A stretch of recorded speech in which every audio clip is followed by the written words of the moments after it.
It was March 8, 1971, and Muhammad Ali was walking out of Madison Square Garden after one of the most controversial press conferences of his career. He had just announced his intention to fight Joe Frazier for the undisputed heavyweight championship, despite being stripped of his title for refusing military service in Vietnam. The crowd outside was a volatile mix of supporters and protesters, and tensions were running dangerously high. What happened in the next 60 seconds would reveal one of the most extraordinary and unlikely friendships in sports history. A friendship that would save Ali's life and change everything both men thought they knew about loyalty, honor, and what it means to be a true champion.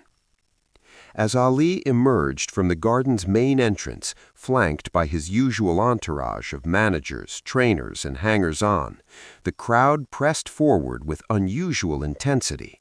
Signs reading "Traitor" and "Draft Dodger" were mixed with others declaring Ali is the people's champion. The police presence was heavy, but in the chaos of flashing cameras and shouting voices, one figure managed to slip through the barriers.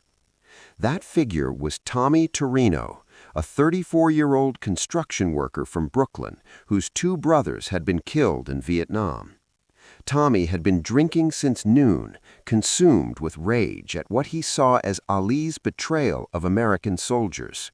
In his jacket pocket was a .38 caliber revolver that he had purchased 3 days earlier for one purpose: to make Muhammad Ali pay for what Tommy believed was his cowardice. But standing between Tommy Torino and Muhammad Ali was a man whose presence there would shock everyone who learned the truth about what happened that night. The man positioned just to Ali's right, scanning the crowd with the practiced eye of a professional, was someone no one would have expected to see protecting the most controversial athlete in America. He was broad-shouldered and alert, his movements precise and economical, his attention focused completely on potential threats in the pressing crowd. His name was Staff Sergeant Michael "Tank" Thompson, and he was a decorated Marine who had just returned from his second tour of duty in Vietnam. Tank had lost close friends in the jungles of Southeast Asia, had spent 18 months fighting the very war that Ali had refused to join. By all logic, Tank Thompson should have been among Ali's harshest critics. Instead, he was the man standing between Muhammad Ali and a loaded gun. The story of how Tank Thompson came to be Ali's bodyguard began 6 months earlier in a veterans hospital in Washington, D.C., where Tank was recovering from shrapnel wounds to his leg and shoulder. The doctor said he was lucky to be alive, but Tank didn't feel lucky. He felt angry, confused, and abandoned by a country that seemed to have turned against the war while he and his fellow Marines were still fighting it.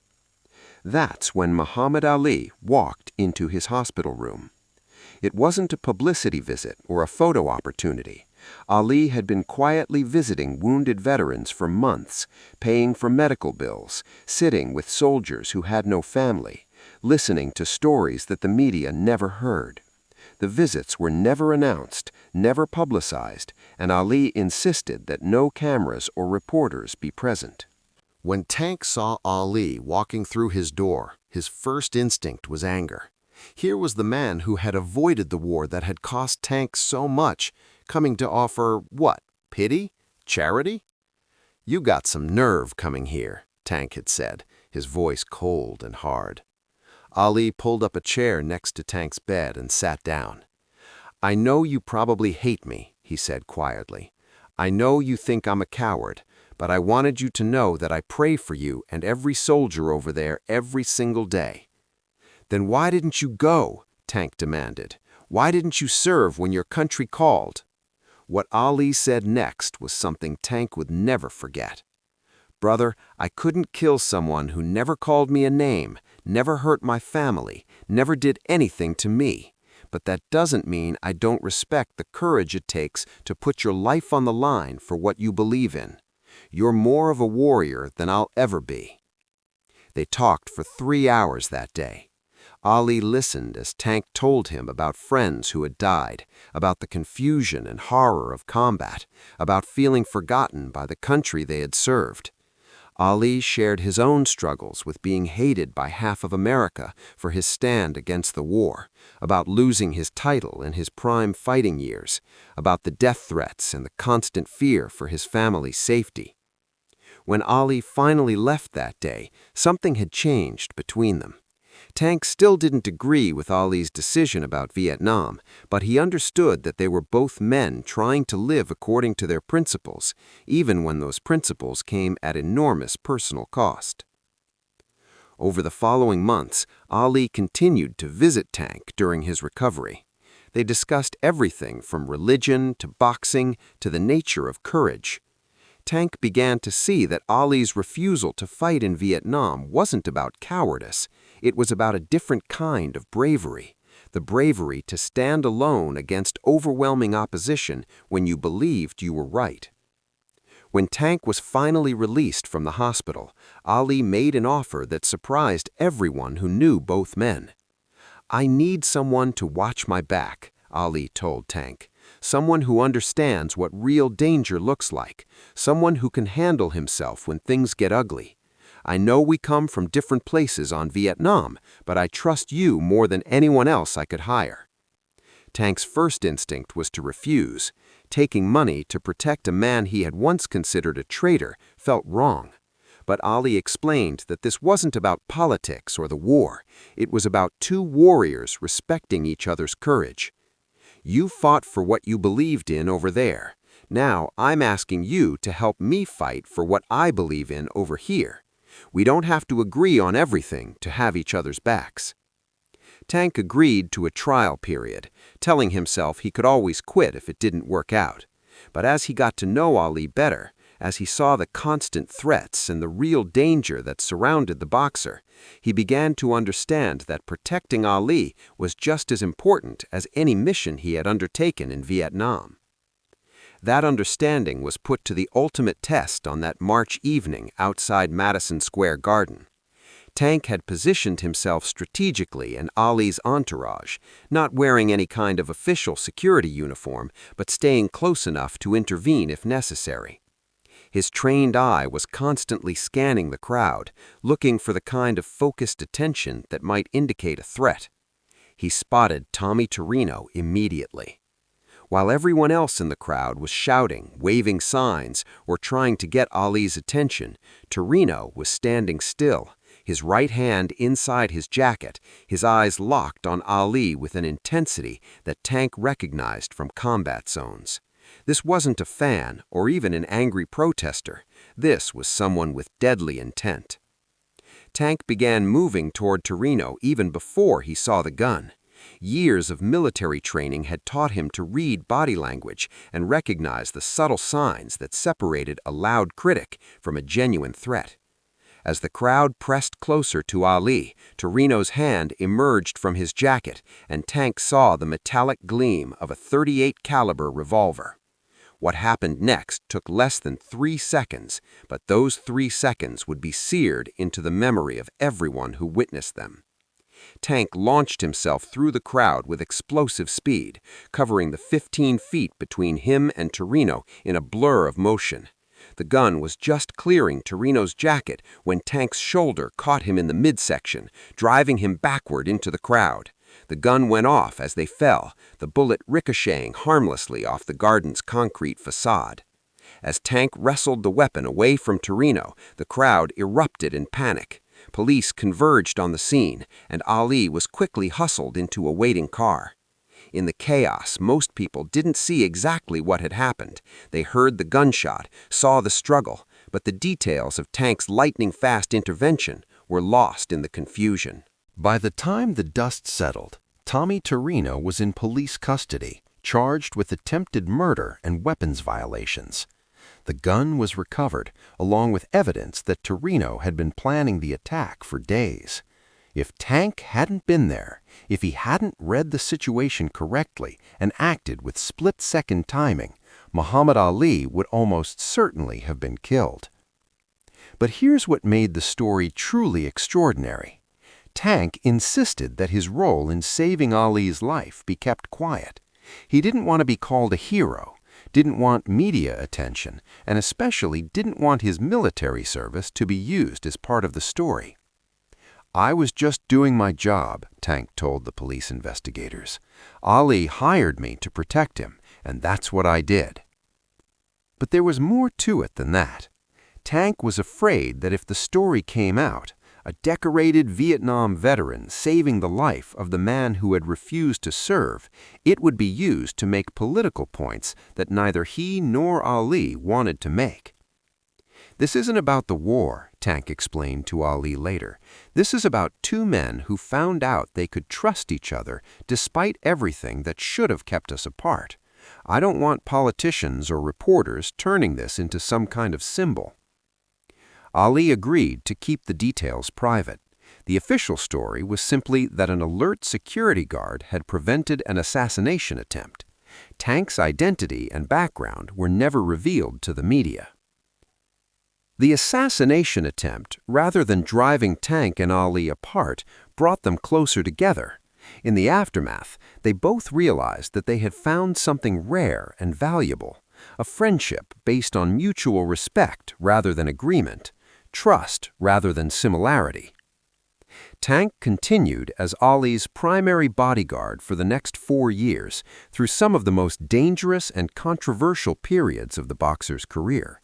He was there for the fight of the century against Frazier, the rumble in the jungle against Foreman, and the thriller in Manila. But more than that, he was there for the quiet moments, the private conversations, and the gradual evolution of their understanding of each other. In private, they continued to discuss Vietnam, race, religion, and the nature of courage. Tank never changed his mind about military service. He remained proud of his time in the Marines and believed that defending America was a noble calling. Ali never changed his mind about the war. He continued to believe that violence was wrong and that his conscience wouldn't allow him to kill. But both men learned that it was possible to disagree on fundamental issues while still respecting each other's integrity. Tank came to see that Ali's stand against the war required a different kind of courage, one that was just as real and just as costly as what Tank had shown in Vietnam. Ali came to understand that Tank's service came from the same place as his own principles, a deep commitment to doing what he believed was right, regardless of the cost. The true story of Tank Thompson and the assassination attempt didn't become public until 1998, when Tank was interviewed for a documentary about Ali's life. By then, both the war and the controversies of the 1970s seemed like ancient history, and Tank felt comfortable sharing what had really happened that night outside Madison Square Garden. "People asked me how I could protect a man who dodged the draft," Tank said in the interview, "but that's not how I saw it. I saw a man who was willing to give up everything, his title, his career, millions of dollars, rather than betray his beliefs. That takes a different kind of guts, but it's still guts." When Ali learned about Tank's interview, his response was characteristic. "Tank saved my life, but he did more than that. He showed me that you can find brotherhood in the most unlikely places. We didn't agree on Vietnam, but we agreed on what it meant to be a man of principle. That's a stronger bond than politics." Tank Thompson's protection of Muhammad Ali became more than just a security arrangement. It became a symbol of the possibility for understanding across seemingly impossible divisions. Here were two men who should have been enemies, who came from different worlds and held opposing views on the most controversial issue of their time, finding common ground in their mutual commitment to doing what they believed was right. The friendship also changed both men's perspectives on their former enemies. Tank began to understand that not everyone who opposed the Vietnam War was a coward or a traitor. Ali began to understand that not everyone who served in the military was a mindless automaton following orders. Their relationship proved that it was possible to bridge even the deepest political and cultural divides through personal connection and mutual respect. In an era when America seemed divided, their friendship offered a model for how people with fundamental disagreements could still find ways to support each other.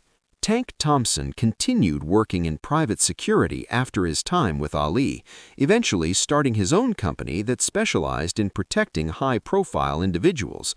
He never traded on his connection to Ali for publicity or business advantage, maintaining the same quiet professionalism that had characterized his military service. Muhammad Ali, for his part, often credited Tank with teaching him important lessons about courage and service. While he never changed his position on the war, he developed a deep respect for the sacrifices made by individual soldiers fighting out of duty to their fellow servicemen. The story of their friendship became particularly meaningful in later years as America grappled with new wars and new divisions. Tank and Ali's example showed that it was possible to honor different forms of service and find common cause even across the deepest disagreements. When Ali lit the Olympic torch in Atlanta in 1996, Tank was watching from the audience, along with millions of others around the world. The man who had once been the most controversial figure in America was now a beloved symbol of perseverance and principle. And standing in that audience was the decorated Marine who had saved his life, proud of his friend's incredible journey and grateful for the profound lessons their unlikely friendship had taught them both about courage, loyalty, and the power of mutual respect. If this incredible story of unexpected friendship and the courage to protect those you disagree with moved you, make sure to subscribe and hit that thumbs up button. Share this video with someone who needs to hear about finding common ground across differences. Have you ever found friendship in an unlikely place? Let us know in comments below and ring notification bell for inspiring stories about how courage comes in many forms.